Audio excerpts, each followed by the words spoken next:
Rocky Hill.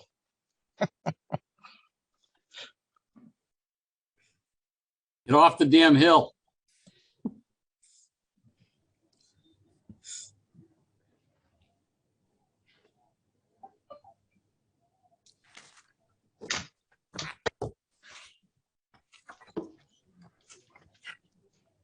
We are live. Good evening, everyone. I am Marilyn Rossetti, Councilwoman Marilyn Rossetti. I chair this committee, Parks, Public Works, Recreation, and the Environment. Let me read the things I'm supposed to read to you first. This is a live broadcast from HPA-TV, Comcast, and Frontier Government Channels 96 and 6032. It will also be streamed via HPA-TV.org, the HPA-TV Facebook page, and HPA-TV's Roku TV, Apple TV, Amazon TV apps. It will also be rebroadcast and made available on the HPA-TV YouTube channel. Okay, that's my first stuff I have to do. Now I have to find other things on my computer. Multitasking is not my, okay, hold on. Okay, here we go, agenda. So this is the Wednesday, January 12th, 2022. Happy New Year, everyone. Or as I say, Happy New Year, sort of. It's the Public Works, Parks, Recreation, and Environment Committee. And with us on, let's see, we have voting member, Councilman Nick LeBron, voting member, Councilman John Gale, Councilwoman Shirley Surgeon, and Councilman Jimmy Sanchez, and Majority Leader TJ Clark. Also, we have from DPW, Sebastian Tata, Frank Della Ripa. Somebody was from Eversource. I don't know where they went. Martin Pitek here. Oh yeah, Martin from Eversource. There you are. I didn't know the M. Okay. We have our attorney Del Visco, Director Mike Looney of Public Works, Deputy Director Patrell Naylor. Oh my God, I'm going to forget your name again. Don't hurt me, Assistant Corp Counsel. Could you say your name again? Yes, Sierra Minacci-Mori. Minacci-Mori. I'm going to just like tattoo that on my hand or something. We have Bill Rosenblum. What's your title, Bill? Golf extraordinaire. What is it? Good evening, Councilwoman. Thank you. I'm Golf Operations Manager for the City of Hartford. There you go. Donna Swar, who is a member of PRAC. And we have the people who will be a part of our first agenda item. Do we have, let's see, who is Shubita here? Is anybody from that department here? Not here. Okay. So these are appointments to the Energy Improvement District Board of Directors. It's the first agenda item. It's a resolution confirming the following appointments: Letitia Douglas, William Kent, and Martin Pitek. Pitek. You will see their resumes attached to the resolution, and or biographies. And we would like to, normally what we do is hear a little bit from each one of you, and then there's Shubita, there she is. Where is she? Where'd she go? There she is. And with us is also Council President Molly Rosato. I would like to say quickly, a little housekeeping first. Shubita will be leaving us. I don't know if people know that, but she is leaving the city to go work at the state. We're very excited for the state. We're sad for the city, but we're wishing her well. And this will be her last Parks, Public Works, Recreation. So we wish you well. I also want to just take a quick time, and as we keep saying throughout this exhausting pandemic, I want to thank Public Works for their continued frontline work. I want to thank all our departments, but particularly Department of Social Services, Department of Children's, Fire Department, the Police Department, the unsung heroes and the sung heroes in our city. I want to really continue to make sure we recognize them and thank them. So with that being said, the first, let's see, the first resume I have is, Martin, would you like to talk a little bit about why you would like to be on the commission? Yes, yeah, no, thank you. I'm excited to be here with all of you tonight. My background is such that I have brought forth, various experiences here from my resume.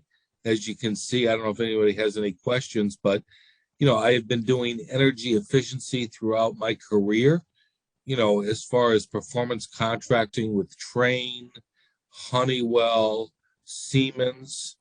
I am very versed in the arena, and looking forward to the opportunities here with the city of Hartford and bringing my experiences to bear here on your behalf, for that end. Okay. Why don't we, Councilman LeBron, and Councilman Gale, voting members, I'm going to go through and would you like me to do one at a time, or would you like to then have people ask questions? Your purview. I think in general, like we'll probably have the same questions for each individual. So why don't we go through everyone and then? Okay. Yeah. All right, Martin. Next we have you're next, Letitia, in the line of resumes, and why don't you say a little bit about yourself also? Thank you. Hi, my name is Letitia Douglas. So my background is in technology. I love all things tech. And I've been both at times a resident of Hartford and a landlord in Hartford. So I think the board just touches upon a lot of my different interests, both with everything that they're doing with providing or helping assist with affordable energy and energy efficiency is of interest to both to me and my tenants in the city of Hartford. I'm definitely interested in everything around the revitalization of Hartford and anything that I can help be a part of to help improve the city. And with my technology background, everything with solar technology is also of interest to me. So I think the board just kind of fits into all the different interest areas and experiences that I have. Thank you. And our last resume, but not least, is William. All right. Well, good evening, everyone. I'm delighted to be here today and to be given the opportunity to talk a little briefly about myself. I like to always say that I'm a Hartford born and raised resident and still live here in the city. My commitment to the city spans back to when I was growing up and kind of translated to who I am as an adult now. As a property manager of an apartment building in downtown Hartford, we've kind of been in the forefront of making sure that we do our part and ensuring that we don't contribute to the carbon footprint. So that's one of the reasons why I wanted to join the EID, and also to provide advocacy and support to those that may not understand some of the energy efficient programs and services that the city provides. Thank you, William. So I will now start with my colleagues' questions, statements, comments. Councilman LeBron. Yes. So I think this general question for everyone across the board is, what are your opinions of the city's energy improvement efforts, and what will be some of your wishes in the near future? I'll grab onto that here. As far as I'm excited to be here, for that as a representative not only of the community at large, but also here as a representative of Eversource, looking forward to bring to bear, anything that I can as far as issues and opportunities, for the benefit of the city of Hartford, looking here to deliver not only, energy efficiency projects, but also, measures that can improve and look forward to the future for the city of Hartford.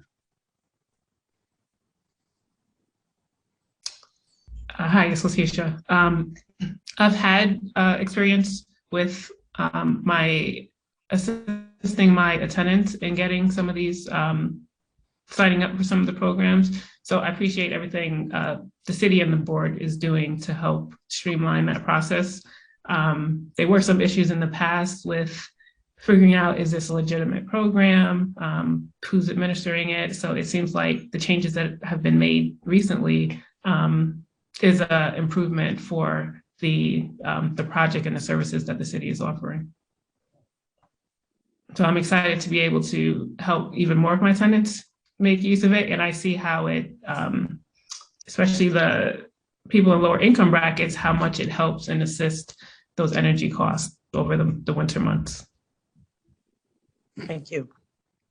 I would say some of the challenges that I've seen is just try to make some of the programs and services that the city of Hartford has, make them easily accessible to individuals that are not familiar with those services, but also engaging with the community in ways that they have a buy-in when it comes to some of our energy related programs. How I hope to contribute to that is to just be a voice and to listen to what's going on in our community and try to chart a way collectively with the rest of the board on how we kind of all work together. Thank you. And through you, Madam Chair, I have one more, if that's okay. Yes, certainly, Councilman. So one of the things that we've been, well, at least myself, I'll speak for myself, that I've been seeing nationally is that there have been a lot of efforts to do solar panels on houses. And so I'm wondering if there's any way we could translate that into city structures, and how would you guys think about going about doing that for city buildings? Yeah, I think that's a huge opportunity, not only with solar, but also with, PV here as far as EV charging stations. There's huge opportunities to bear, for the future, for not only, city of Hartford and the residents, but also here for the community at large, trying to make forth, opportunities here to bear, for that behalf.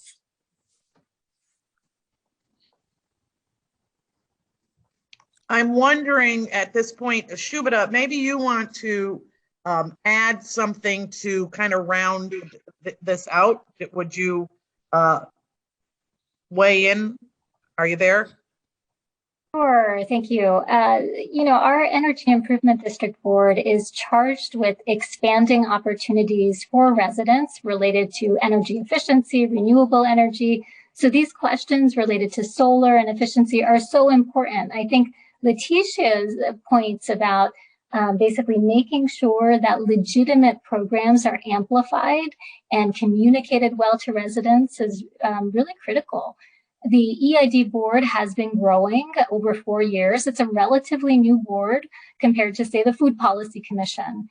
And as a new board, I think it's gotten its footing. It's been working on projects related to landfill solar, for example. And now there are other opportunities in the residential sector. So, the experience that Letitia has or Will has is really critical. And I would say that Martin has been a great partner on the utility side for some of the projects that we've been working on related to city operations. So, this is a really strong group of candidates, and we definitely are excited about their nominations.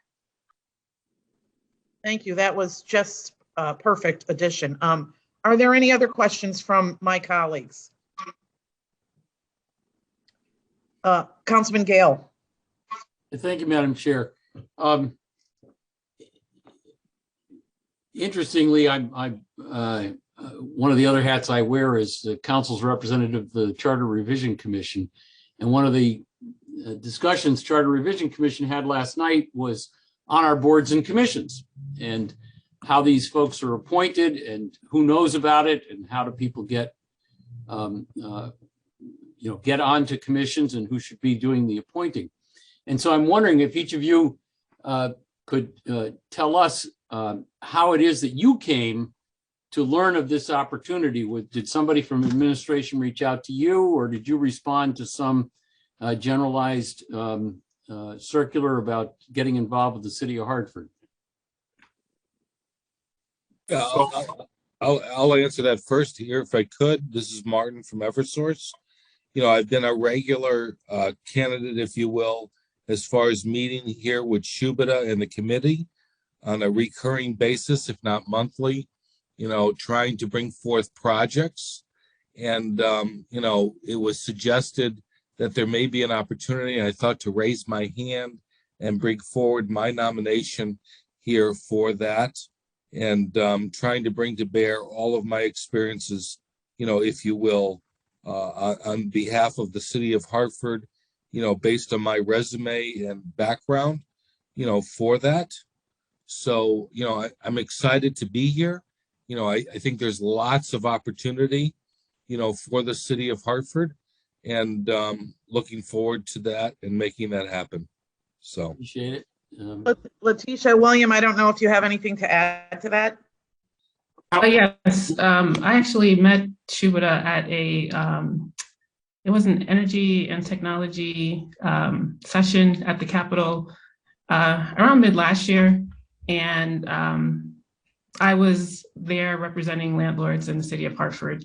And I met Shubita and we ended up connecting a little bit after the event. And she invited me to come to a meeting and possibly join the board. Thank you. Mr. Kemp? All right, so how I got interested with the EID is just through my work as a property manager at 77 Main. Last year, we actually were able to bring Hartford's first car share program to the city of Hartford.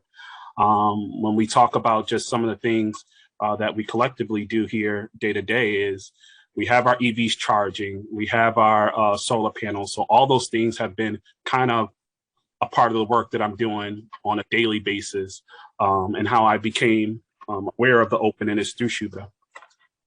Thank you. I don't have any other particular, well, actually, I do have one particular question, I guess, for Mr. Pitek. Are you presently employed by Eversource, and will that present any particular conflicts if you are? Yes. Yeah, I am presently employed by Eversource, and I see that as more of a benefit than a conflict, if you will, that I can bring the resources to bear, for the benefit of the city of Hartford, based on my experience and my position with Eversource. Okay. My comment, Madam Chair, if I can, is just to thank all three of you for, raising your hand. Yeah. However reluctantly you may have done it, you're volunteers. And certainly as a council member and a resident of the city of Hartford, and we appreciate all of the talents that you bring to the table, and your willingness to volunteer those talents to assist the city to become even better, and to assist the city in helping our residents here. And I love the enthusiasm because it sounds like you're going to assist the city in becoming a beacon for the rest of the United States. And that's where we want to be. We want to be the absolute leaders. No pressure. No pressure. No pressure now. The three of you single-handedly. Shoot, I'll get to you in a minute, but I see Councilman Sturgeon has her hand up. Trying to unmute myself. Thank you, Madam Chair. I want to thank all three of you all for volunteering. No pressure, and we just really enjoys when people step up to the plate. We try to make our city a great city to live in. One of the things my interest in, and would hope and put this on the table for you guys, so when you guys get started, is taking a look at if we are going into the era of energy, cars now, and so trying to get that into the neighborhood, and I think that's there's a disconnect between the neighborhood and having charging stations. And so that I would love you to put it on your plate, as the discussion, and especially Mr. Pitek. I apologize if I screw up your name. No, that's good. Because I know Eversource, that's the business you guys are in. And I just see it's a huge disconnect between our community. People driving to downtown, they can charge their cars, electrical cars, but we don't have that in the neighborhood, and if we're talking, if Mr. Kemp, is really, talking about our, climate and making things better for climate change, that is something that we really need to educate, people that living in the city and the neighborhood on. So if you could put that on all the things that Shibata has got you to do, that's just one more thing, if you don't mind me putting that on the, table.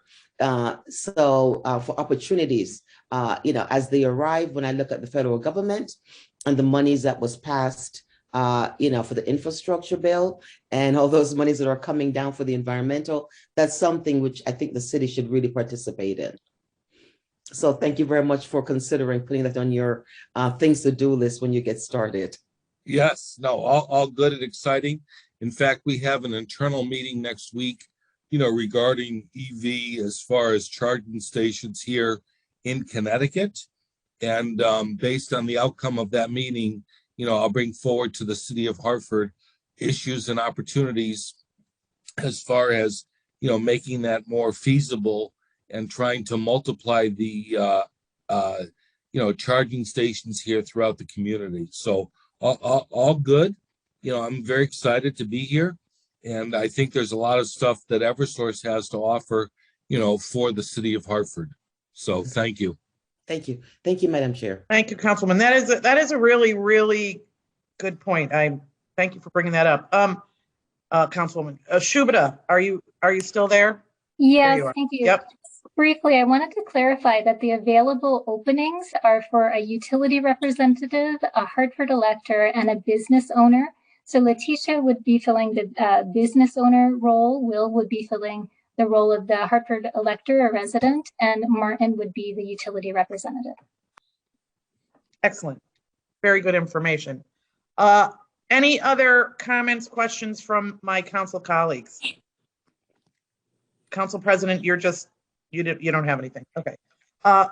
Being none, do I have a motion? Move that we send this back with a favorable recommendation to the full council. I second the motion. Second. We have a motion, a favorable motion, and a second. All in favor? Aye.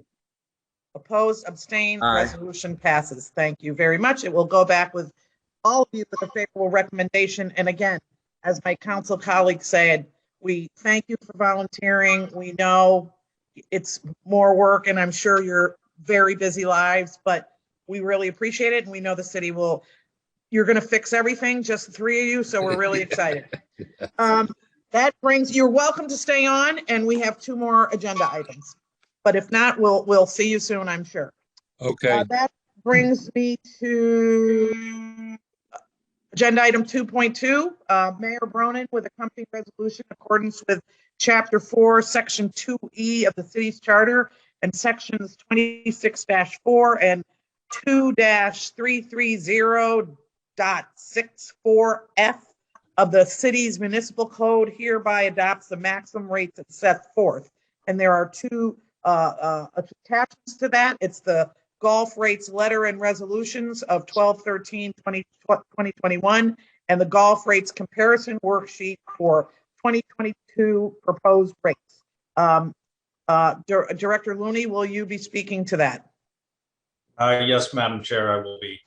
Thank you for having us here tonight. With me to discuss this item is Bill Rosenblum, our golf operations manager for the city of Hartford. So tonight we have for you a resolution for consideration that would authorize our proposed golf fees for the 2022 golf season. Every year around this time, we come to the meeting, come to this meeting to present our rates for review by council, and then moving on to the full body for full approval. What we've done is similar to what we've done in the past years, an analysis. Bill has done an analysis of rates that are charged at comparable courses throughout the greater Hartford region. Looked at the rounds played and the revenue generated from greens fees for the current season, the 2021 season, which has now concluded, obviously. And then we worked through that data and come up with some recommendation in terms of how we should adjust the rates for the upcoming season. In addition to setting the rates, as we've done the past 2 years, we are coming to council for specific permission to implement a dynamic pricing model and receive authorization to do that. Essentially, what that does is it sets the rates that we have presented tonight and that were in the agenda packet as our maximum rates, and it gives both Bill and myself, as well as the golf professionals at both Keeney and Goodwin Golf Course, the ability to adjust the rates and provide for discounts if we have openings in our tee sheet that we're not getting golfers into, in terms of trying to lure more folks to come in and play if we have openings in the schedule. Again, that's something we did in 2020 and 2021 for those 2 seasons, and we're asking that permission again. So in accordance with the municipal code, these proposed fees that we're presenting tonight were also presented to the Hartford Golf Course Oversight Commission. And at a special meeting on December 1st, the commission unanimously approved a motion to recommend these rates to the Court of Common Council as included in this packet. I think real quickly, I'll see if I can share. Can I share my screen? Because I can put the comparison sheet up. I don't think if not, I have them, but I'm not sure I know how to share my screen. Just saying. And Mike, Director, can you go a little bit into that? Our rates have been somewhat below rates of other courses, and this is one of the reasons, and that we're also trying to keep some type of lower rate or for seniors, resident seniors. Can you hit on that also, please? Yeah, sure. I'll hit on it a little bit, and then I'll pass it over to Bill to get a little bit more in depth. On that comparison sheet, we have for Goodwin, in coming up with our target fee for each different type of round that's played, we look at the 6 least expensive comparative golf courses in the region and take an average with I think the highest and the lowest of that group tossed out, but a blended average that compares their fees to what we've been charging this past season. And in doing that, what we found is that Goodwin is still a very well priced golf course in terms of being competitive with the other courses, that it's generally in its same kind of cluster of types of courses. So our fees are somewhat lower than these other courses. And as part of that recognition, and the recognition that, right now, I think we just nationally, the inflation rate just hit about 7%. The costs are going up, as well as prices for a lot of different things in general. We made some adjustment upward in the rates at Goodwin. It was generally $1 per round, which it works out to anywhere from 2 to 5% increase for the different categories. We looked in Keeney, it's a little bit different. We look at the more expensive, pricier golf courses that are in the same range as Keeney. Again, we take an average of those courses, what their fees are. And again, you find a golf course that is a little bit, I think, closer in line with what the average is than Goodwin, which tends to be discounted somewhat from the average of the courses in its grouping. Keeney's closer to the median for the group that we look at for Keeney. So we've only made small adjustments really in the Keeney prices. In some cases, it was simply an increase of 50 cents, which helps even out the accounting, when previously we had a round that was priced at $26.50. really for the sake of convenience and to price in a little bit of an increase, we rounded up to $27. Bill, I don't know if you want to step in at this point and add some more of background on the analysis that you did. Thank you, Director Looney. Thank you, Councilwoman Rossetti. Really, when I looked at these rates, when I look at them, as you can see in the variances, we're still competitive and we're actually still below the competition. And in this past year, Keeney Park being recognized as the 13th or 14th top municipal golf course in the country, I think that demands the price to our competition. And as the director alluded to, is there are some places where it was 50 cents, and for convenience purposes. I think we also have to look at what I took into consideration is the rise in expenses that are going to occur just with the seed prices already are going up a lot, chemicals and so forth for the maintenance of the golf courses. But also these rates don't take into the variances don't take into account as to what other courses are going to do themselves. So the chances are good is that you're going to see increases from other courses due to the increase in expenses.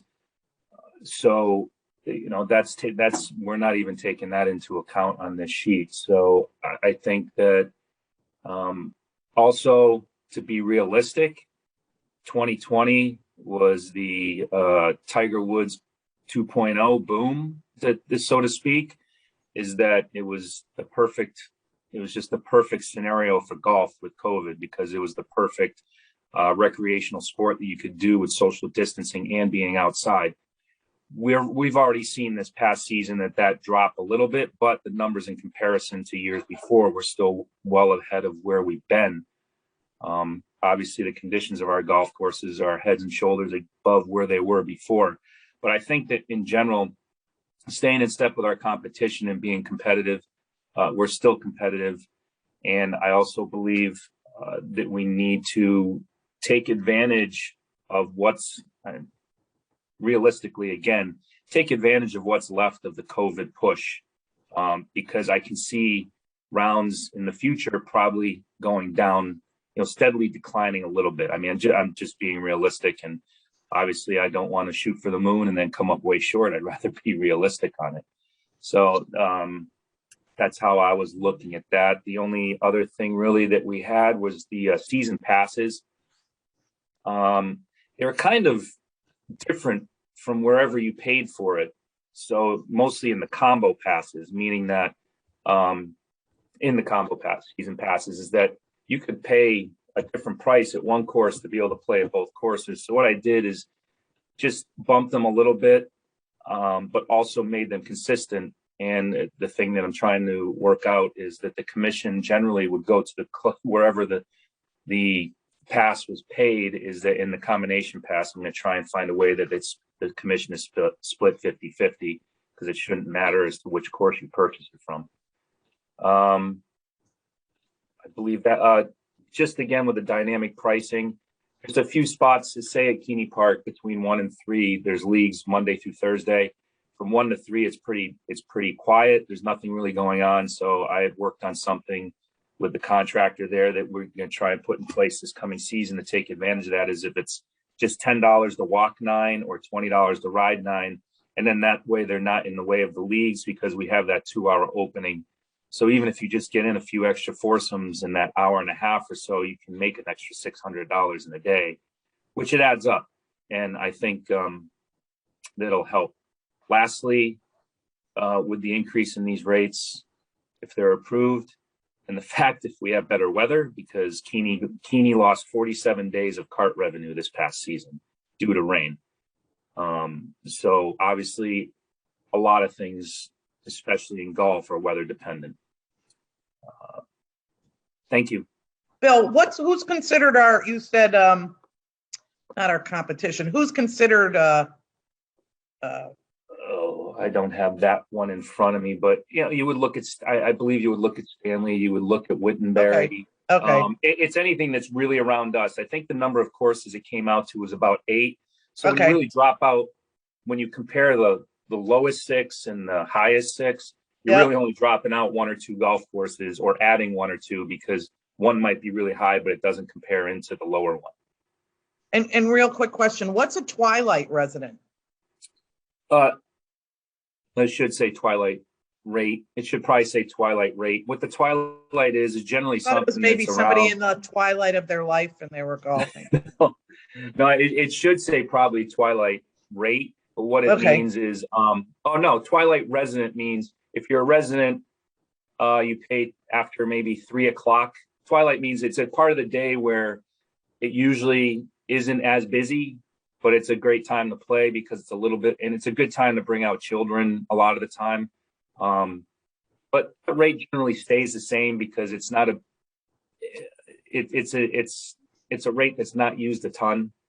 And we don't do it at Goodwin, just at Keeney? Just at Keeney, yes. Okay. Do we know Well, why? I just think they have a lot of leagues that go on there as well. Okay. I know Okay. that Goodwin is generally Monday through Friday. They have leagues going off both nines almost every day. Okay. And pretty Okay. much the same at Keeney, but the rate has been there. Is it used Okay. much? Not at all. Okay. All right. Okay. Back to Director Looney. Okay, well, I think that with Bill's comments there, that wraps up our That's it? presentation. Okay. Okay. You want to? Be happy to Take take that. any questions. You want to take that down so I can see people? Sorry. Thank you, Director. And thank you, Bill. Councilman LeBron. Yes, and through you, Madam Chair. The first question I have is in regards to the Golf Pro. I know that, is there still a vacancy at Goodwin? And in regards to Golf Pros, is it just one that covers the city? Or is it two, one at each golf course? Through you, Madam Chair, Councilman LeBron, historically we've had both situations. There was a time where a gentleman named Peter Seaman was the golf pro at both Keeney and Goodwin. Recently, we've had a different golf pro at Keeney than at Goodwin, and we just went through an RFP process to select a new golf pro for the Goodwin golf course, and that's just about wrapping up at this point. So we will have someone new in place for this coming year. So quick question around through you, Madam Chair. May I follow up? Yes, please. So the question that I have is, without knowing the bandwidth of the work that's required of being a golf pro, admittedly, why are we going back to a two-person model? My understanding is just generally two people are more expensive than one. And is there a potential cost saving measure there? So if you could just explain or expound a little bit more as to why we need two. Is it a bandwidth issue? Why did one work before? Was Mr. Seaman that much better? I don't know. If you can explain, Director. Thank you. Yeah, and I think Bill can provide a little insight too. When Peter Seaman was doing it, yes, I think that was the situation when I first came into the department, was that he was the pro at both courses, I believe. And for about a year or two until he moved on. So there can be some economy of scale. However, both of these golf courses do, although the funding comes in, the revenue comes in, and the expenses are paid out from one fund, one unified golf enterprise fund. They're really two separate and very distinct operations. And you can have a situation where someone might be really good at running Keeney, for example, but might have a different outcome doing operating at Goodwin. It's not like having if you had two stores that sold similar things, even though they're both selling golf, they are very unique. Each have their own characteristics that sometimes it's actually better to have two different people. Sometimes it works with the same person, but there aren't as many economies of scale as there would be with some other types of businesses. Bill, I don't know if you could speak to that a little bit. Thank you, Director, and through you, Madam Chair. As a one contractor model for both golf courses, it would really depend more on also, I believe, the RFPs and what the bids would be in the same sense, because you could have, in the case of Peter Seaman, you might be willing to, if he's in at one golf course and he's expecting one type and a certain amount of revenue for himself, would he be willing to take both courses and look for a small increase, or is he looking to double his revenue for himself? So that's a dynamic of it. And I believe, could the right person do it? Yes, but still, it's I think it could be. I mean, I've looked at different models as well that we're exploring a little bit, just to kind of see something that might simplify the process for the city. But I think in this instance, looking at the RFP that we had for Goodwin, there was a it's tough to say. It depends on the people too, I think, really, and what you get for RFPs. And to be honest, we didn't get a large pool at all for this, for Goodwin on that process. But it could be something to look at, and it has worked in the past. But then again, it's the dynamics of the person that you're looking at within the RFP. Councilman? Yes, just following up on that and through you, Madam Chair. So as it relates to the Golf Pro and profitability, so I think overall, number one, are we making money at our golf courses? Number one. And number two, if we're not making money, right, like we may need to scale. I understand economies of scale and those type of things, but if we're looking at it as a business model with two different stores, if a person running one store is not making money or what have you, then we need to look at the model in and of itself.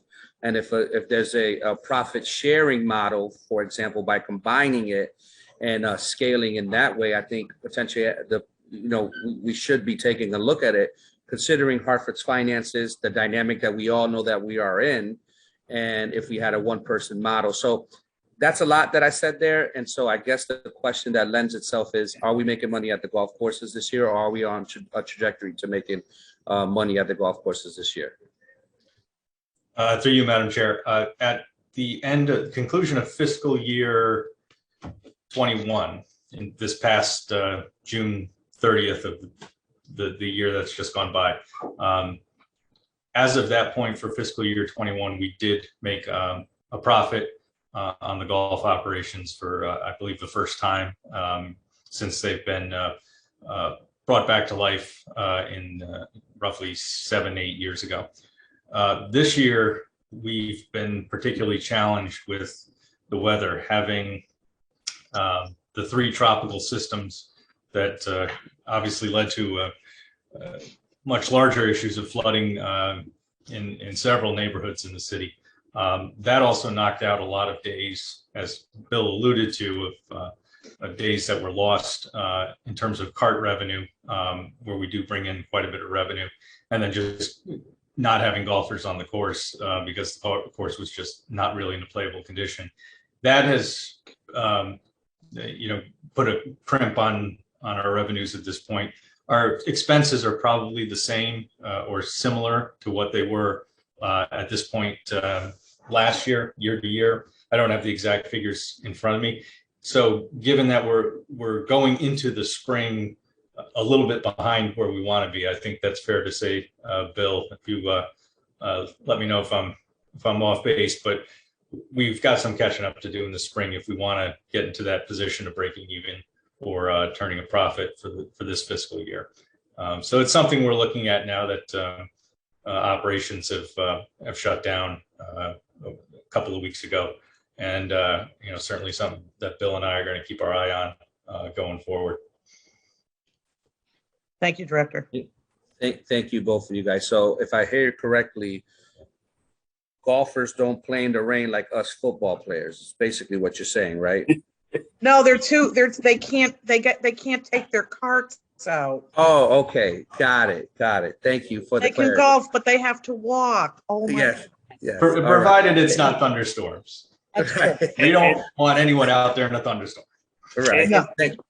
And to that point too, and through you, Madam Chair, is that there are those that'll only play when they can ride, and there are those that will play no matter what. So it's when we lose those cart days, that means we're losing some rounds too. It's not just that we have 110 people playing and they're not right. 60% aren't riding. We're losing, if there's 110 on the books, we're losing probably 50% of that plus the percentage that you're losing. Well, we're going to have better weather. Absolutely. Yes. No rain dances this year, please. Councilman Gale. Thank you so much. Thank you, Councilman LeBron. Thank you, Councilman. Thank you, Madam Chair. I have no questions. Just a comment, since I see we still have some of our energy folks on board. They're going to assure that we have enough golf days. I'm certain of that. No pressure. Councilwoman Surgeon. From your mouth to God's ears, Madam Chair. Thank you very much. Thank you for that presentation, Director Looney. Your chart was really informative. Couple of things. And going back to Councilman LeBron's question, just want to make sure. I know you said it kind of getting a late start this year financially. In last year's budget, even though there's a line item for some reserve funds, because you had a sort of a break-even profit, if you want to call it that, you didn't draw down, on those reserve funds. So not quite sure what will happen in this year's budget, utilizing this new fee schedule. Not sure how you're going to balance. I heard Mr. Rosenblum say that, we prefer to come out as best as you can. Mm-hmm. So you're proposing with this schedule, you may also just actually come out with a, break even this year? Through you, Madam Chair. That's always our objective, is to break even, at least break even. For last year being the first time we were actually able to pull that off. One of the things that is in the municipal code, I believe, is that the the fees have to be set at a price point where we believe we have a good chance of being profitable.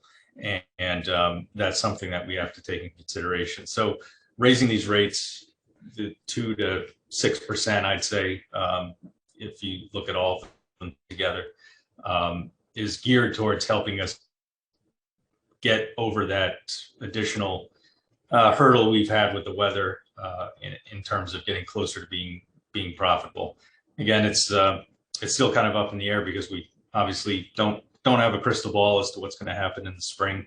If we have a dry spring with warm weather, we could make up a lot of ground very quickly. You can have golf starting in March if the weather is appropriate.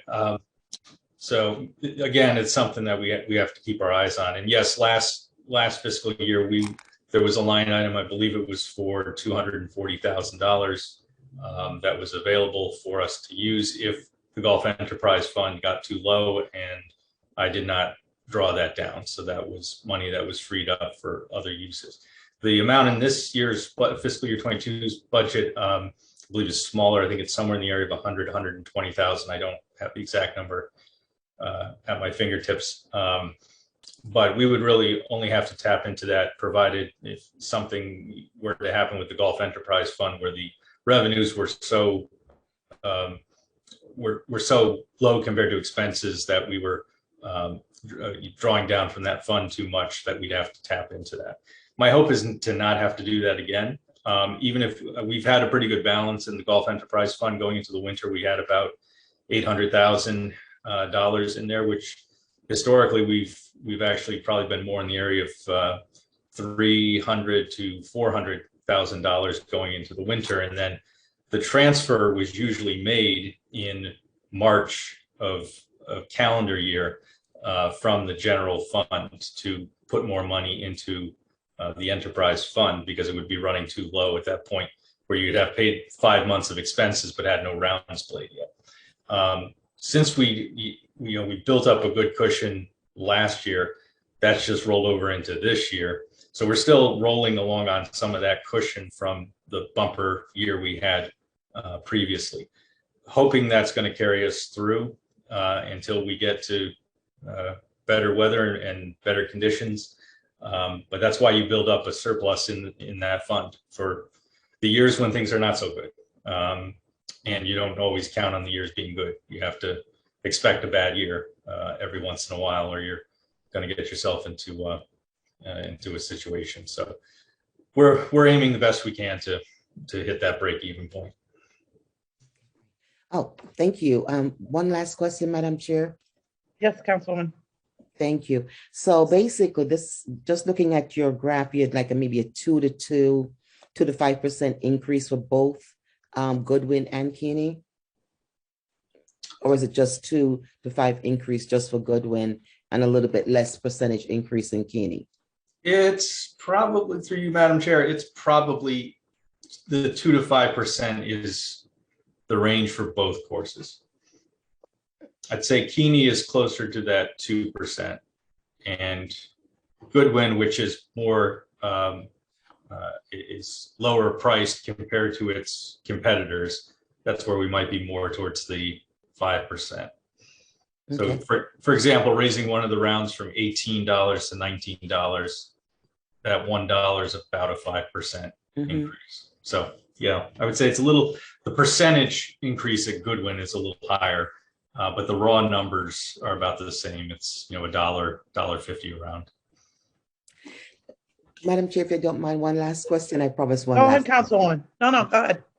And so, looking at your the cost for the golf carts, I believe over the last year or so, you guys have purchased new golf carts. So, are they pretty much compatible now between the both golf course? No, actually, we have, it's a good point to bring up, because Bill and I are working on this over the winter. We have switched to electric carts up at Keeney. Our lease was up on our carts before, which were gasoline powered, and we wanted to make the switch to electric to save. There was cost savings there, just on an operational standpoint. One of the things that we were concerned about was you had to do quite a bit of electrical work at the cart barn up at Keeney Golf Course. But fortunately, our electricians who worked for me in DPW were able to do the work themselves, and that saved us, tens of thousands of dollars that otherwise we would have had to spend on a contractor to come in and do. So we had a good situation where we had folks who were already on staff who could do the work. We get cost savings from the difference in the cost between what an electric charge costs versus a tank of gasoline. So we decided to make the move. Then there were a bunch of other features, GPS type features, and other features on the carts that we really liked and made them more attractive. For example, you can geo-fence the golf course and the cart paths, so that if somebody tries to drive off a cart path when there's been rain and the conditions are a little muddy, the cart actually will stop itself. It won't go off the cart path. Wow. And thereby you protect the course from being damaged, which obviously if it's damaged, then that costs money to make repairs. We're looking at, we got a new lease on golf carts about 2 years ago at Goodwin. They were still gas powered, but we're looking at that now and possibly reconfiguring at Goodwin and getting electric carts down there. That's something Bill has been working away on over the new year. So we are looking in that direction of an all electric fleet and get away from the gas powered vehicles. Director, you may need to talk to the energy improvement district members that, you may need to get a charging station up there. Yeah, so that's something to look at. Thank you so very much, Madam Chair. And thank you very much for your answers. Thank you, Director Lou. Councilwoman. So to piggyback on that, I have a couple things, Director, and then, so certainly then we would have, as we've discussed in the past, those two contracts would be renewable simultaneously instead of off years with each other, the golf carts? Ideally, we'd like to get to a situation where we could do that. Okay. One way of doing that is having one vendor do carts at both courses. And Bill, correct me if I'm wrong. That's something we can certainly look into syncing up.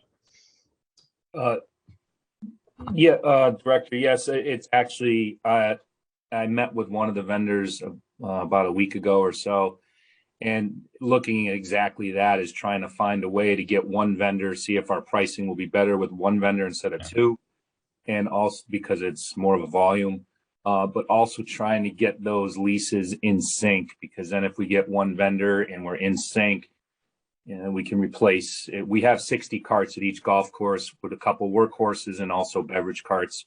I am looking at those things. It's only, I kind of took it upon myself because we also have the ability, there's that we can go ahead and retrofit the barn at Goodwin. We have the ability to do it for electric carts.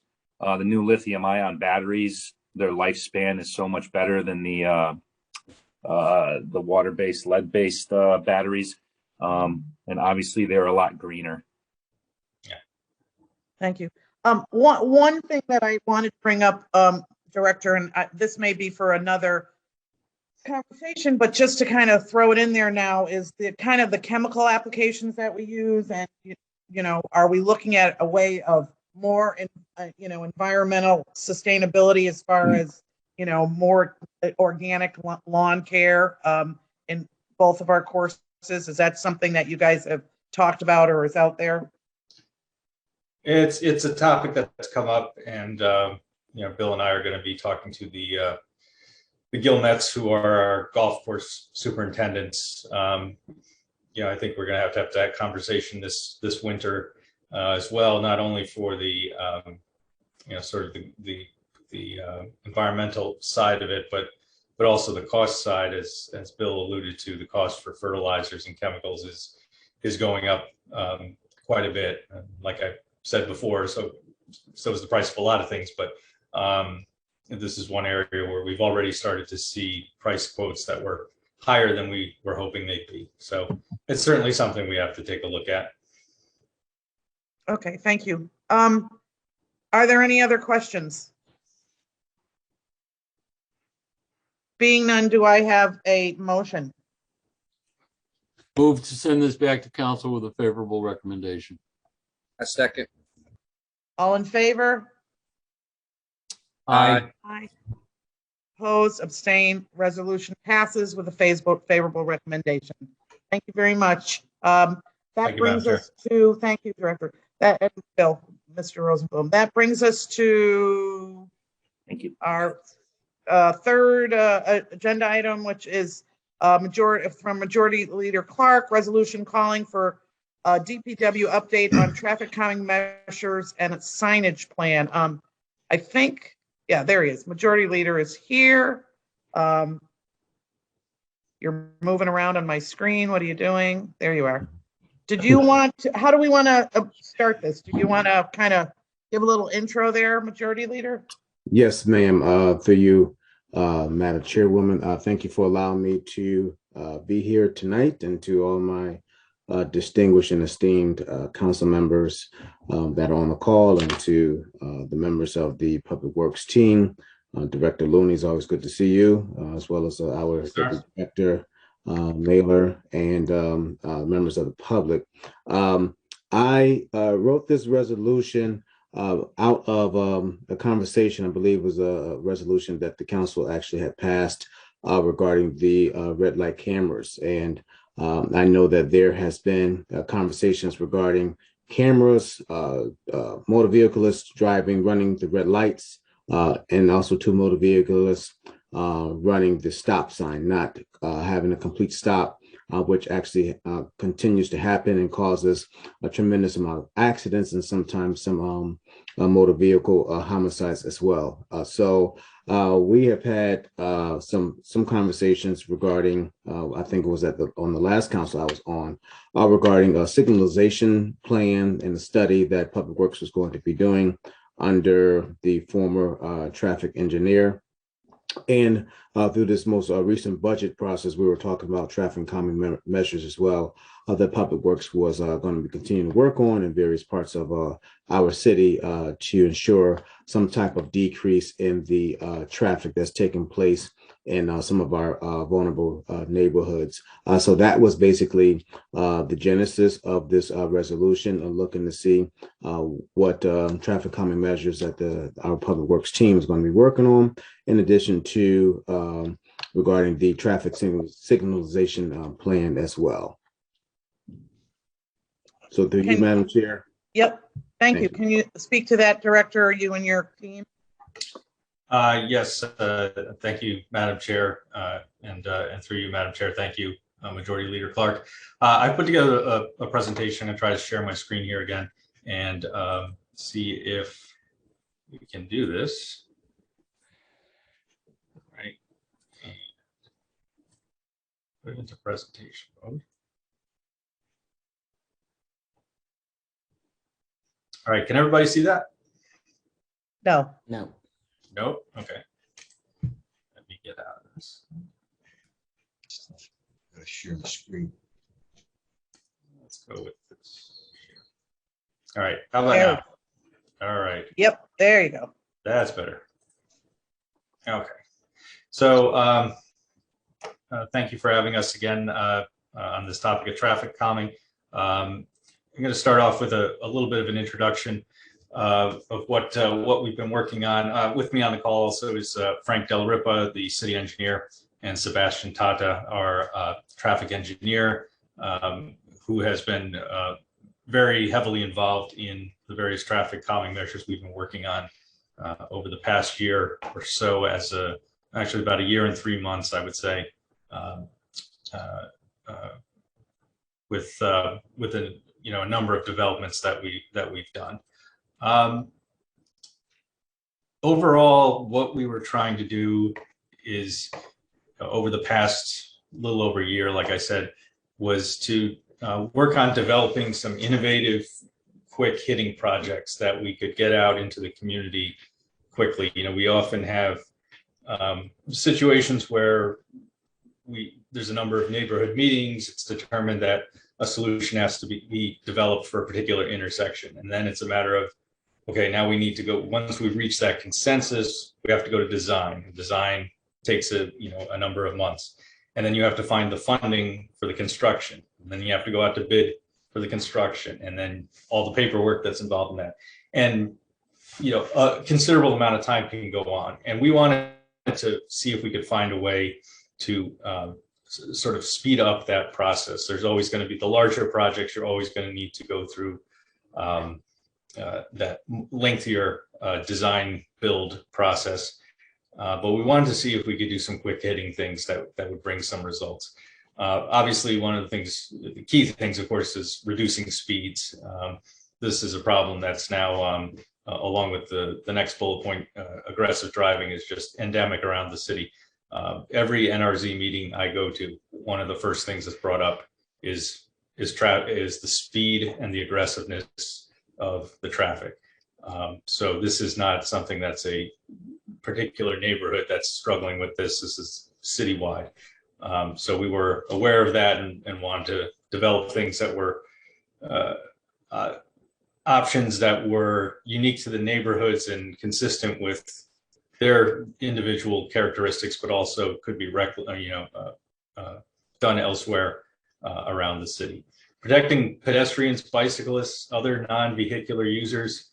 We've, over the past several years, had a number of fatalities involving pedestrians in crashes with vehicles, bicyclists as well. And you can you can put a value on a lot of things, but you really can't put a value or a dollar figure on a life saved. And we wanted to see if we could come up with some ways to try to drive this number down to zero, as close to zero as we could get with some of these measures in areas where we had a lot of these pedestrian and bicyclist injuries. We also want to create things that would provide neighborhoods with sort of greater ownership of their street network, kind of taking back the street from the aggressive drivers. You know, people are coming down your residential street at 50, 55 miles per hour. They're really kind of bullying everyone else off of the public right of way. People don't feel safe walking down the sidewalks. People don't feel safe riding their bikes or you know, pushing strollers with their kids. And that's not fair to the residents to have them bullied out of the public space. And so we wanted to provide an opportunity for the residents to be able to take some of that back by slowing these drivers down and give the residents back more of the public right of way. And like I alluded to, one size does not fit all with these options that we worked on and techniques. We knew that you couldn't just come up with something on a piece of paper and then just run out and do it. We tried to engage the community as much as we could, primarily through the NRZs, but through also other means as well and other avenues. One of our most well-known traffic calming measures that's been going on for a number of years is the speed hump. It is the sort of traditional traffic calming measure. We get many requests for speed humps on streets in the city. Right now, we are up to a total of 260 speed humps in various parts of the city. They're pretty evenly distributed as well, with a few areas where we probably have to add some more that do lack in coverage. But we've had a pretty good dispersion rate of those around the city. We added about 70 this past construction season. And again, they've generally been spread throughout a number of different neighborhoods. Another element we've been looking at is bump outs. There was back at about a year and a half ago, I think it was, there was a painted bump out made at the intersection of Main Street and Charter Oak Avenue that was up for quite a while. And we saw that and we kind of liked the design and what it was doing. So we decided to make that actually a permanent feature and help calm the traffic at that particular intersection.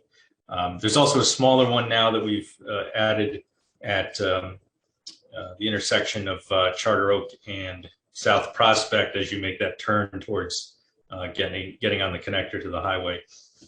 And you know, we're taking what was really a community-driven project and making it more permanent, so that it's here for many years instead of only a few. Another category of projects that's been developed.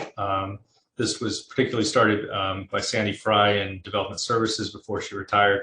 It's the Slow Streets Bike Boulevard projects that use both names. We have one in place in Hampton Street up in the North End, which has been fairly successful, and that's the one you see in the pictures here. It generally involves both delineator posts and line striping in combination to make the street a little bit, you have to be a little bit more careful in navigating it. It's not just a straight shot down the street. There's medians in place. There's little bump outs and shifts in the lane that visually force the driver to pay more attention and to slow down in their maneuvering of their vehicles. So as I say here, you know, that's primarily designed to reduce driving speeds and bring the driver's attention more to the road. Those actually, we have a couple of other streets that are being looked at right now. I think Development Services is re-engaging with the community again in these neighborhoods, and there might be adjustments to those slow streets projects going forward. Right now, they're kind of in a holding pattern while we talk more with the community and make sure it's in keeping with what they want to see in the residents want to see in their individual neighborhoods. The intersection of Flatbush Avenue and Saybrook Street, this was, I think, really the first one that in 2020 that Sebastian and Frank and I got involved in.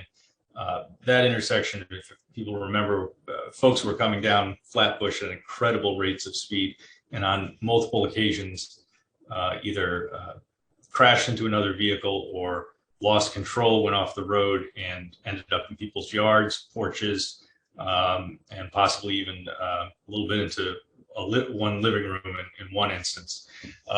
So there was a tremendous outcry from the community around this intersection, and that's something that had to be done to slow it down. So Sebastian, working with our sign shop folks, helped get this in place where we put in temporary speed humps, which we had never really put on a street like Flatbush before, which is getting up into going from the collector to minor arterial category. So that was probably a more heavily used street than we had used speed humps on before.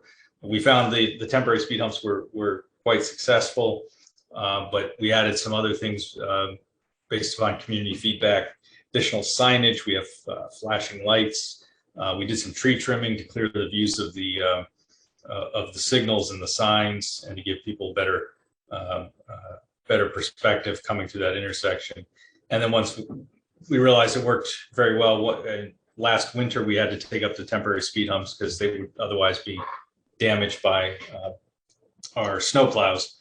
But this year we went back and we made the speed humps permanent. So they're there for the foreseeable future. And as I alluded to, it's kind of a unique application for a road that's as heavily used as Flatbush. Weathersfield Avenue is probably the one that's the most visible of the projects that we've worked on. Again, this was where there was a particularly terrible crash between a bicyclist and a vehicle that resulted in a fatality. And a lot of street racing has been going on Weathersfield Avenue. Last summer was particularly tough for the residents down there. And so we looked at a pretty long stretch, about 1.5 miles of Weathersfield Avenue, and tried to come up with a comprehensive approach. That ultimately involved the installation of the center median planters that you'll see there with delineator posts. When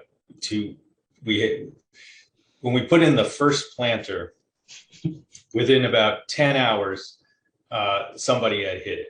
So Sebastian and I went back and said, okay, we have to add another element. And that's when Sebastian came up with the flashing beacon signs, which you can see one in this picture here, to help protect the medians and alert drivers to their presence. And we have two unique things. We have the delineator post protected bike lane on the Bulkley High School east side of the avenue, and then on the other side, on the west side, we've actually created a parking protected bike lane, which is the first one we've done in this city, where the parking is further out in the street, and the parked cars actually serve as the protection for the bicyclist in the bike lane that's right up against the curb. So that was really the first time we've done measures like this in the city, but what was going on Weathersfield Avenue was so egregious that we really felt we had to take pretty dramatic steps. There's a new roundabout, and you'll probably hear more about roundabouts as we go on and into the future. Park Terrace, this was a kind of a state of Connecticut, DOT, DPW, city collaboration that opened this past summer, and we're coordinating that with DOT's other project up on Sigourney Street to address the bridge up there. And eventually there will be there's a proposed cycle track project related to bicycle access that will be coming in not too distant future, but that's all going to tie together there as well. Traffic diverters, Aaron Gill, who is a member of the, I believe he's the chairman of the Frog Hollow NRZ and also a traffic engineer by trade. We started working with him last year and coming up with some ideas of what we could do in sort of these tactical urbanism approaches. So one of the things that was developed was a traffic diverter system where we would take Jersey barriers and planters and use them to take what used to be four-way intersections and essentially curving them into diverting the traffic from going through a four-way intersection into just going around a corner. We did these in Frog Hollow on Lawrence Street and in Clay Arsenal, I believe over on the East Street area, and both have been pretty well accepted. And they actually started to serve as a canvas for public art. And there was a day where the community came out in Frog Hollow and painted all of the Jersey barriers. So it also gave an opportunity for folks to engage in some public art. And again, this is about sort of taking back the streets for the residents and not just surrendering it to aggressive drivers. New Britain Avenue and White Street was, again, another pretty dramatic project that we've worked on. Again, New Britain Avenue, similar to what was going on at Flatbush, many instances of vehicles traveling at high rates of speeds, T-boning, vehicles T-boning each other at intersections, particularly this one, and also at down at Newington Avenue.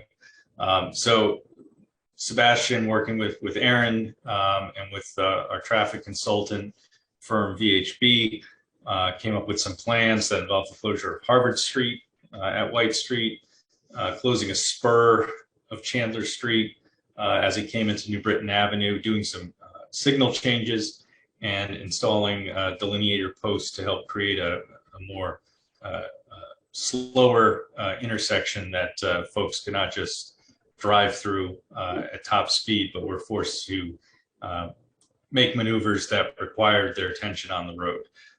So that's worked out pretty well as well. And that was one that Sebastian was particularly had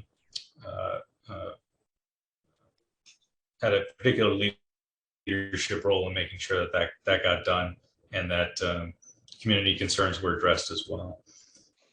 And then we have our signs, and we call our Signs and Lines program. And this is sort of the things that you don't think about until they're not there, which is crosswalks, stop bars, turn arrows, the paint wearing off over years of use and having vehicles driving on it.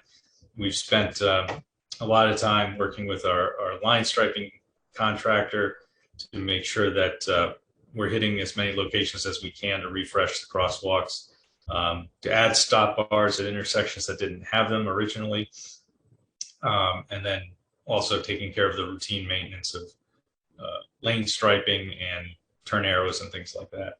We also had a significant number of faded or damaged, vandalized stop signs around the city. Our sign shop staff at Sebastian's direction has been going around trying to clean up as many of those as possible and getting new signs up. We have these object markers with flashing yellow beacons. Again, there's one on in the earlier picture of Weathersfield Avenue at the center median. We're trying to use these as well to alert folks to new infrastructure in the roads that are designed for traffic calming, and just having them in place just visually forces people to slow down a little bit. Sebastian's also been working on speed control educational signs about signage, speed limit signage around all of our schools, and also been working with adding reflectivity markers in various areas along pavements and islands, which may have worn off over time or not been in place originally. We have a lot of, I've gone through a whole number of things that we've done, but we also have a lot of things that are still in concept and that we're looking at. Right now, we're in design for the intersection of New Britain Avenue and White Street, where we have that tactical urbanism set up now. We're designing a roundabout for that intersection that we're hopeful will be able to be constructed in the near future. Flatbush Avenue, we're looking at a design for a roundabout that would eventually likely replace those speed humps that we have in place now, but it takes more time to design a roundabout than it does to put in speed humps. So this was more of a long-term project. Farmington Avenue, there's this significant streetscape project that's going to be going on there that's currently in design. And it's very clear that obviously needs to have a significant number of traffic calming and pedestrian protection, bicyclist protection measures incorporated as part of that design. So we're working with Development Services and Beta, our consultant, on that right now. Other places that we're looking, Franklin Avenue. Anyone who's been keeping up with the news lately has heard some of the terrible traffic-related issues we've had on Franklin Avenue. So we're looking at doing things there. Vine Street, Willis Street, that New Britain Avenue, Newington Avenue intersection that I mentioned previously are all other areas that we're starting to look at, try to come up with different concepts for. And additionally, there are areas where we haven't, I don't think have really started the concept work, but we've identified as locations that need attention. Tower Avenue across the north end and into Blue Hills is one that we've identified. Garden Street, a lot of community input about the traffic conditions and speeds on Garden Street as well. That's another area we want to get some attention on.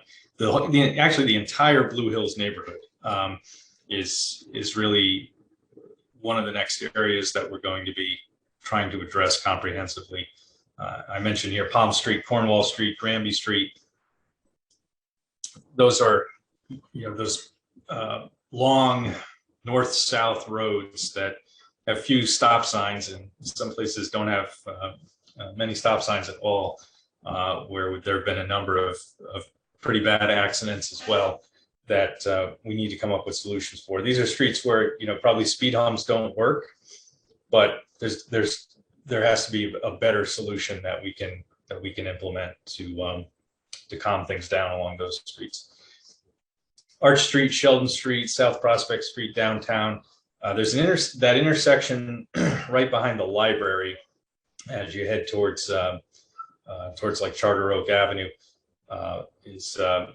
Is pretty. There's a lot of folks just racing to get onto the connector, and it's a particularly wide intersection for a pedestrian to cross. And we have a lot of pedestrian traffic down there and a number of close calls. So we want to take a look at that as well. And we're starting to think about some ideas for that.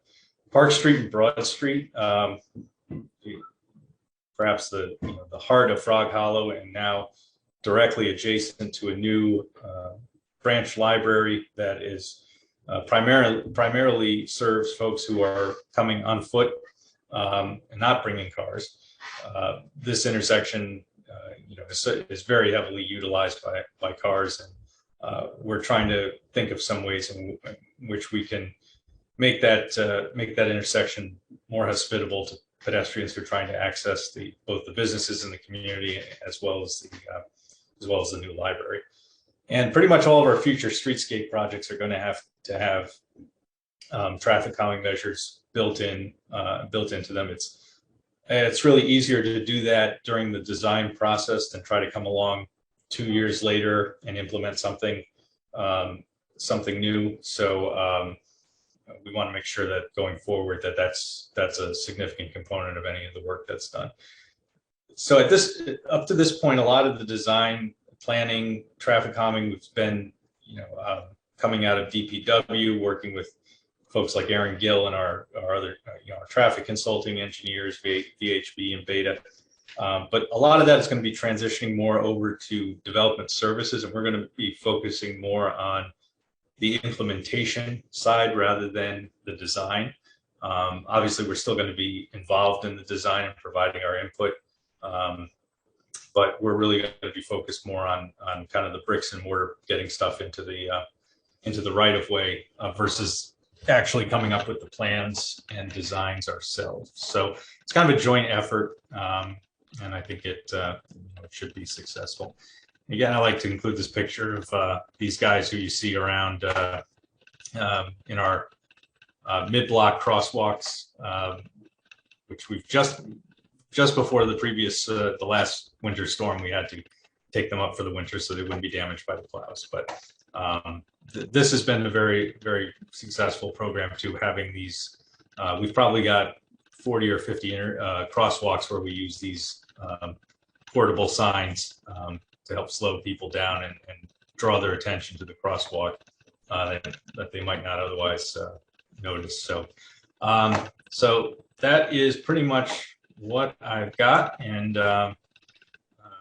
Madam Chair, I will defer to you as to how you want to handle questions, but happy to answer. Thank you, Director. That was very, very thorough presentation. I will now open the floor to my colleagues. I can't see everybody, so I'm not going to know who has their hands up, but I assume is Councilman LeBron. Do you have any questions? Councilman Gale or Councilwoman Surgeon?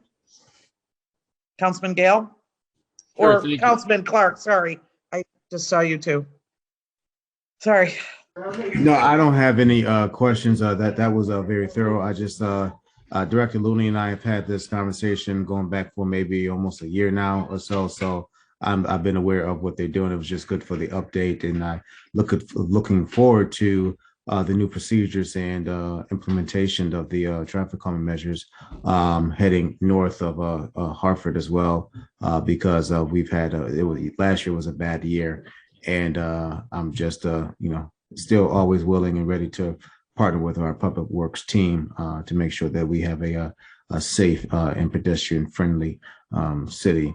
And so I look forward to what lies ahead for this year. So thank you very much, Madam Chair and Mr. Director. Thank you, Majority Leader Clark. Councilman Gale. Thank you, Madam Chair. Wonderful presentation. Glad to see all the stuff that we're doing. Obviously, I want more. And the city of Carmel, Indiana is now imprinted on my brain as this town north of Indianapolis that has about the same I think it's less population than Hartford, but pretty close to it. They have 140 roundabouts. 140 roundabouts in Carmel, Indiana. So I don't know that we could match them anytime soon, but for what it's worth, this is one council member that loves roundabouts. I will just digress to a personal anecdote. Last Thursday night, I was at the intersection of Newington Avenue and New Britain Avenue at 10 p.m. when a car coming west on New Britain Avenue, going about 100 miles an hour, crashed into some poor couple that were turning left, heading east on New Britain Avenue, looking to turn onto Soane Street. And it was pretty clear that the car coming down New Britain Avenue was racing as a pickup truck stopped right behind it. And this all unfolded right in front of me. The pickup truck stopped right, seconds later after these two cars crashed. And mind you, no brakes, no screeching. I mean, this guy was flying 100 miles an hour and smashed right into this car. And the two people in the pickup truck got out, opened the doors to their apparently their friends, dragged two bodies and literally had to drag them out of the car, threw them in the back of the pickup truck and took off. So by the time police and everybody showed up, the driver and the passenger in the offending car was long gone. And the other car, unfortunately, there was a pregnant woman in the passenger seat. She took the full brunt of it. I don't know how she made out. I did inquire of the police the next day, and they said her injuries were not life-threatening, apparently. But, there's an intersection, to your point, I think you mentioned it, that intersection is problematic. And a nice roundabout would stop somebody from going 100 miles an hour because they're not going to go through the roundabout. But anyway, moving on to a slightly different element of the whole traffic calming business, Councilman Clark's resolution was, in some respects, the byproduct of council talking about red light cameras, as he mentioned. And I know that the state of Connecticut has sort of gotten into the act on speed cameras. I think I understand that they're going to be installing some sort of speed cameras at construction sites. And I don't know what the current thinking is vis-a-vis red light cameras versus speed cameras as to their effectiveness, which might be more effective, and whether they're effective versus the other traffic calming measures that we've discussed. Councilman Clark, you might want to mute yourself. Okay, go ahead. I apologize. It's okay. So, Director Looney, I don't know if you heard all of that, but I'm interested if you have any comments about the effectiveness of speed cameras versus red light cameras versus every other traffic calming kind of measure. Yeah, through you, Madam Chair. It really depends who you talk to. Some people think they're a very good solution. Other people not so much. Sebastian, what's been your experience in dealing with this issue? Well, I am aware that New Haven also tried to do this, and it was a complete failure. So that's New Haven, very similar to Hartford. Is it to obtain more revenue, or is it to control the speeding? That's the back and forth. Because you definitely obtain revenue because a lot of people are not following the speed limits. They're going through red lights, and that's what detects them. So it is effective in that means, but it was a failure in New Haven that I'm aware of. Yeah, I do remember that from a number of years ago. The other thing I was thinking about, just a lot of the folks who are going 90 miles per hour on residential streets, they're often, they may be in vehicles that are not registered, or they may belong to somebody else. So even if you do generate some sort of information from it, it's not the same as if you had a regular law-abiding Hartford resident who ran a red light and you were able to issue them a ticket and then it would get paid. These are folks who are let's say not very concerned about their fellow residents, and it may not work the way folks are kind of hoping it would work, where it generates a ticket and then the person says, "Oh, I should slow down next time." I think a lot of, just based on the driving behavior, a lot of these folks are they're not really concerned with consequences if you're driving like they're driving. So I don't know if tickets are that much of a form of persuasion with their behavior. Just thinking out loud. Yeah, I appreciate that, and I certainly want to Sebastian's point. It's pretty clear from my conversations with fellow colleagues on council that nobody on this council is looking at any of these things as a revenue generator. That is not in the least on anybody's mind as to why we would look to either red light cameras or speed cameras. In fact, the whole point would be to stop the conduct so you make absolutely zero on tickets and send zero tickets. No, we're not looking for revenue. And the city of Hartford doesn't get the revenue.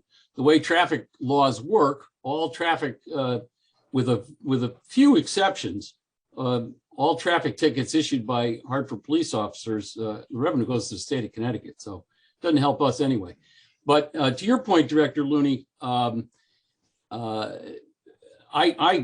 absolutely appreciate the comment that the people that are speeding down the street are unlikely to be affected by any kind of speed cameras. But I do think it's somewhat different with the red light business, because I do think there are a lot of just regular drivers that have just gotten aggressive. People who are do own their cars, the car is registered to them, and they will have to pay the ticket. Do tend to just be taking a lot of liberties with our light system. And I did actually, I think I had a conversation with Frank Del Ripa not too long ago along the same lines. In some respects, and I know Frank mentioned that you are looking at upgrading our signaling, because some of this could be resolved. People get frustrated when they're waiting for a light and there's nobody else around, and they have to sit through a lot of cycles. And I had mentioned to Frank that in West Hartford now, it seems to me almost every intersection in West Hartford is got a camera that senses traffic, and if you pull up to it and there's nobody else around, it immediately changes and you go through. Those kinds of things. I mean, I'm sure it would be quite expensive for us to move to that, but I hope that that's something that's in the pipeline, because that also, it seems to me, will have some effect. But by the same token, that's moving to alleviate people's frustration at sitting at these lights. I'm still interested in seeing a red light camera at some point. Through you, Madam Chair, we are talking about everything that needs to be done to modernize our traffic signal system. It's going to take quite a bit of money.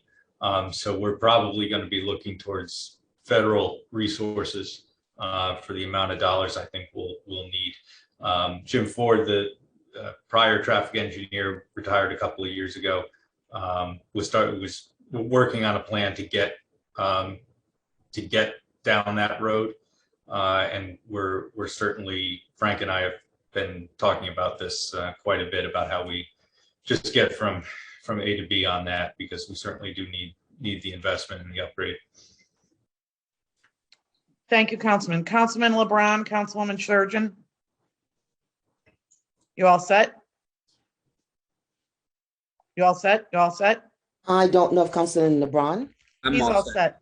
He's all set? Oh, okay. Thank you, Madam Chair, again. Thank you very much, Director Looney. Thank you for the update. It's been a very long time I've seen such a comprehensive update on traffic in the city and what measures you guys are using.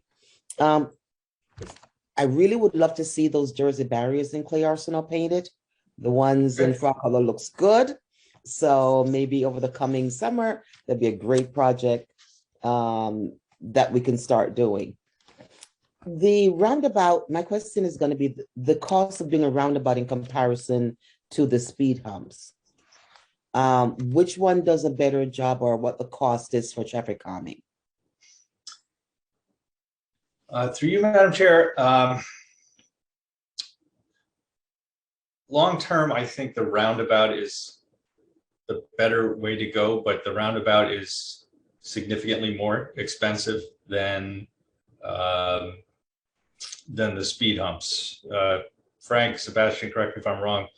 I think speed humps are about $3,000 to $5,000 per speed hump. And then there's some cost for the signage. So it's actually a really inexpensive way to get people to slow down.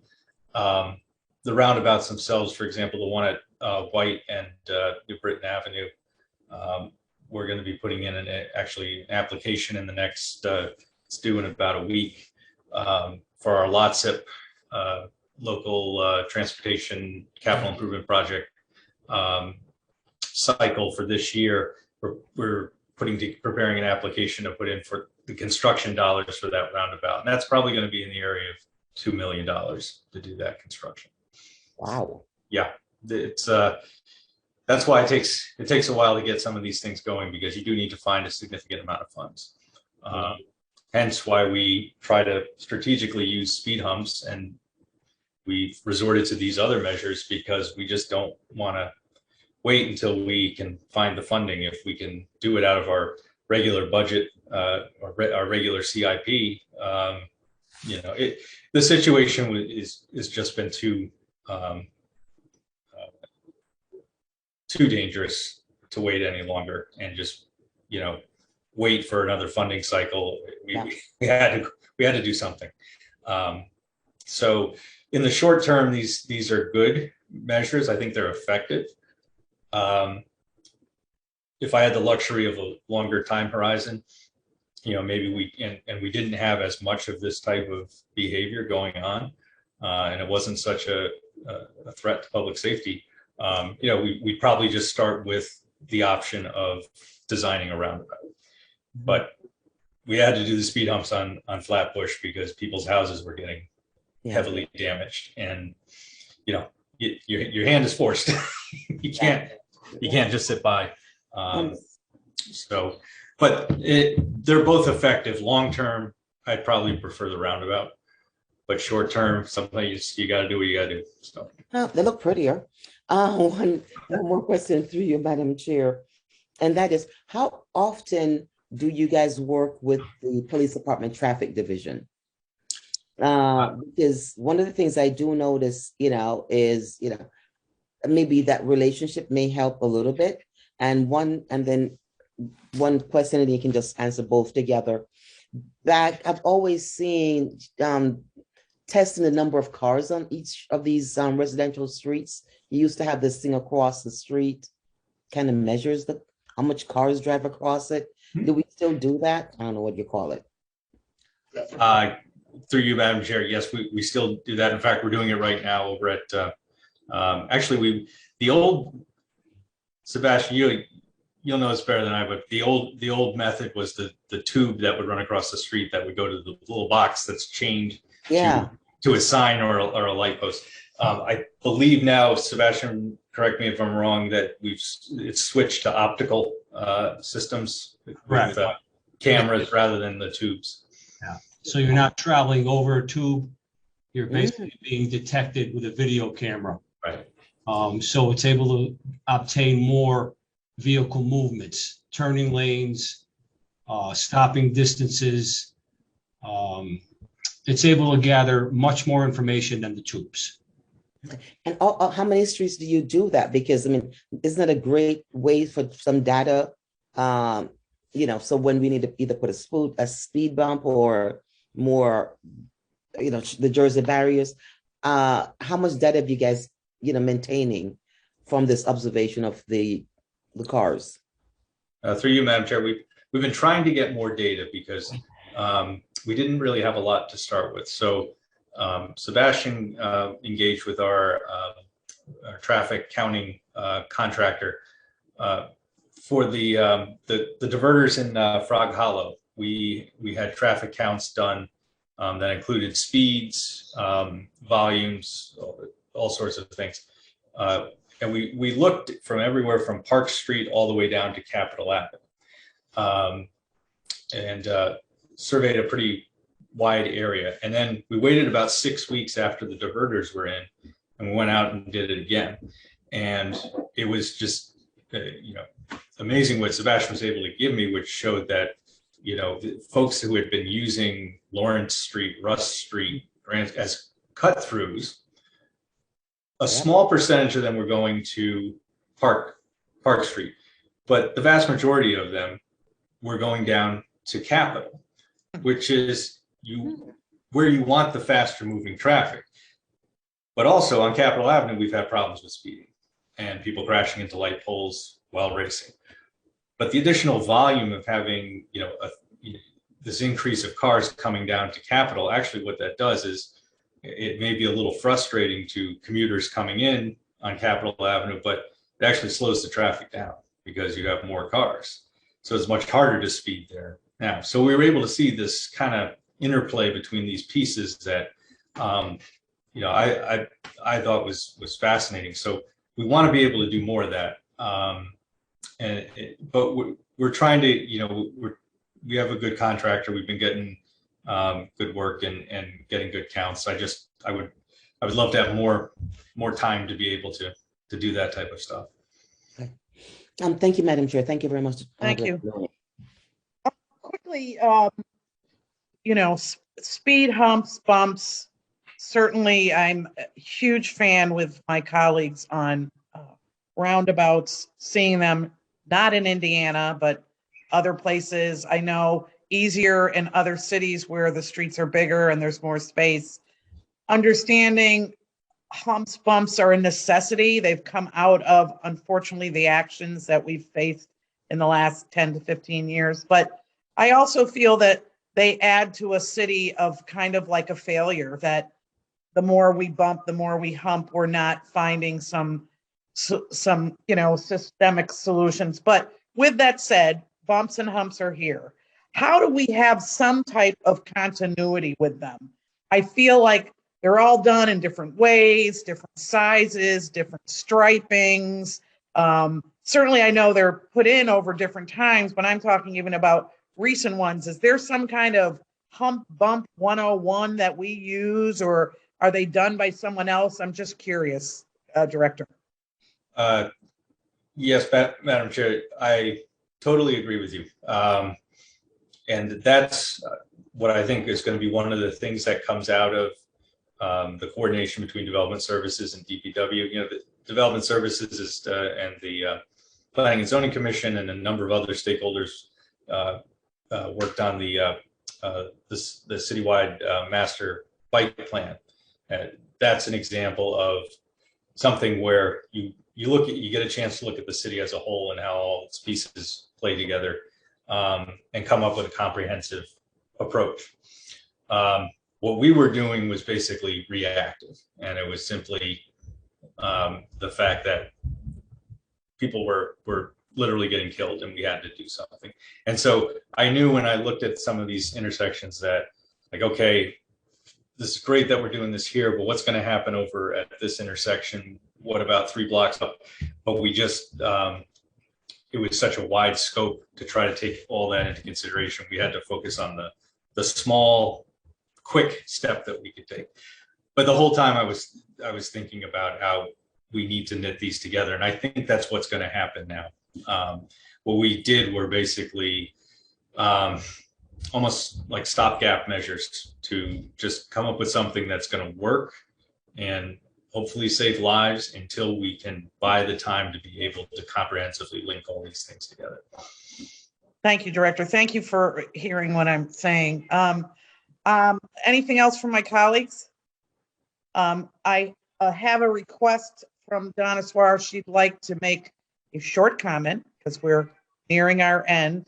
I know we're all tired. So Donna, please feel free to make a comment.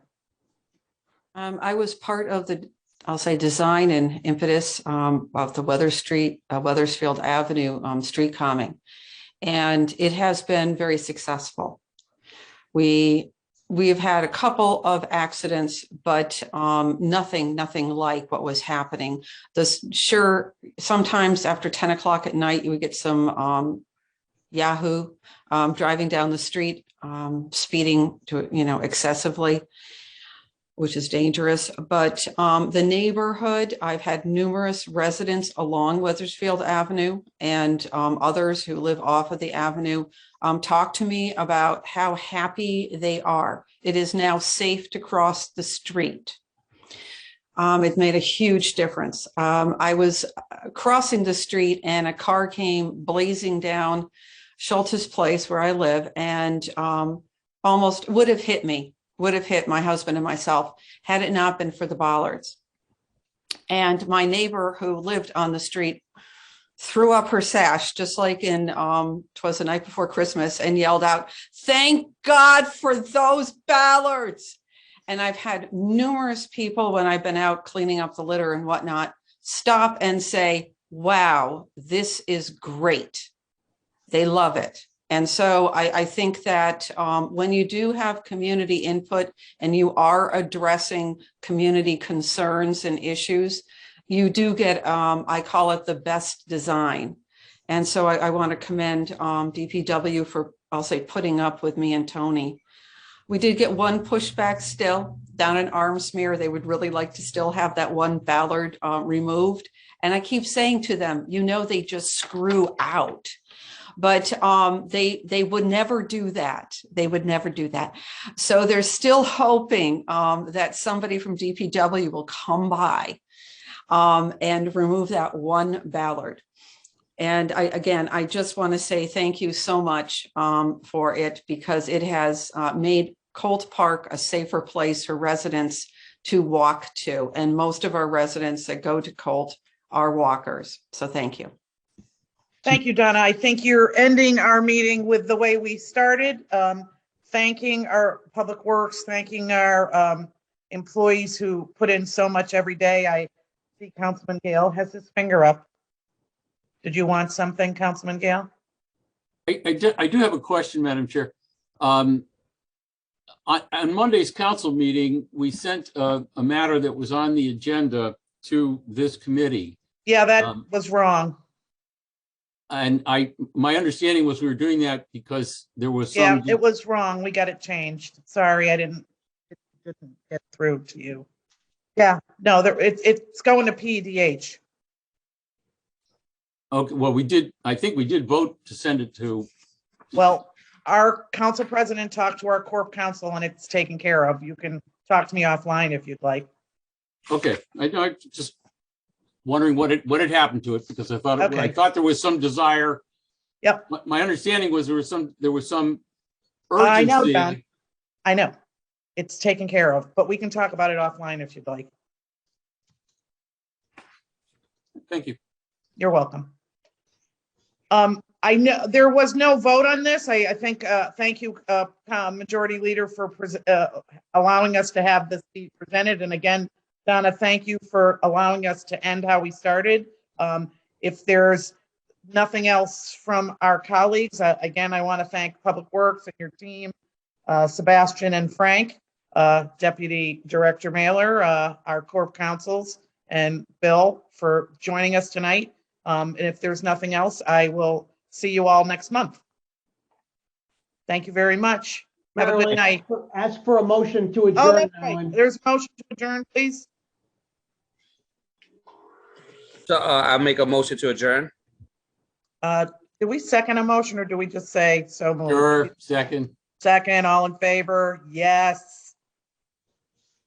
Opposed? No. Abstained? Motion passes. Have a good evening. Thank you. Thank you, everyone. Thank you.